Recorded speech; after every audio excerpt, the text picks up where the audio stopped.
வணக்கம். என் பேர் கண்ணன். நீலகிரி மாவட்டம் உதகை தாலுக்கா கக்குச்சி கிராமம் கலிங்கநெட்டி ஊர்லேருந்து நான் கடந்த 10 வருஷமாக விவசாயம் பண்ணிகிட்ருக்கிறேன்.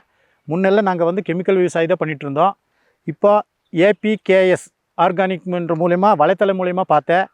விளம்பரத்தை பார்க்கும்போது அதில் இந்த அபிமானிங்கிற மருந்து ஃபஸ்ட்டில் விதை போட்ட 15 நாள்லேருந்து 20 நாளுக்குள்ளே ஒரு டைம் நல்லா மண் நனைகிற மாதிரி கொடுக்க சொன்னாங்க.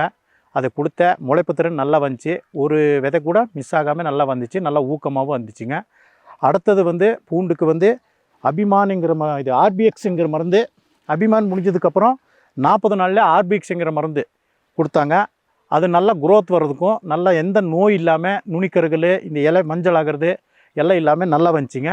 அப்புறம் இதை 2 டைம் கொடுக்க சொன்னாங்க. RBXங்கிற மருந்து 2 டைம் கொடுக்க சொன்னாங்க.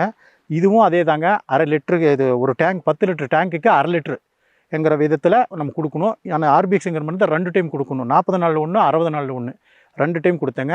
அதில் இலை மஞ்சள் ஆகிறதோ இந்த நுனிக்கருகளோ எந்த ஃபங்கஸ் நோயோ இல்லை, நல்லா குரோத்தாகவும் வந்துச்சு. நிறைய மழை அடித்தாலும் அதை தாங்கிக்கிட்டு நல்லா வந்துச்சு. எந்த செடியும் பாதிப்பு இல்லாமல் நல்லா வந்துச்சுங்க.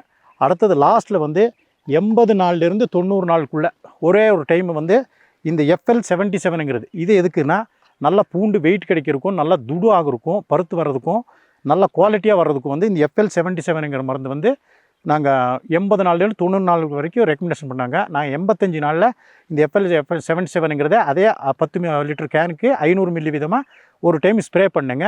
நல்லா துடுவாக வந்திருக்குது. பூண்டு நல்லா வந்துச்சு. நல்லா நிறைய மழை அடித்தாலும் அதை தாங்கிக்கிட்டு நல்லா வந்துச்சு. பூண்டு பாருங்கள் நல்லா குரோத் வந்திருக்குது. நல்ல தடிமனாகவும் நல்ல துடுவாகவும் இருக்குது.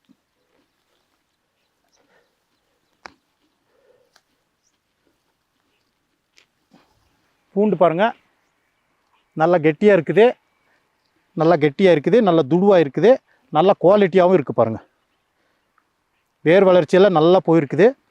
செடி அதை ஹார்வெஸ்ட் பண்ணிகிட்ருக்குறோம். இன்றைக்கி ஹார்வெஸ்ட் பண்ணுறோம். நல்லா இருக்குது பாருங்கள்.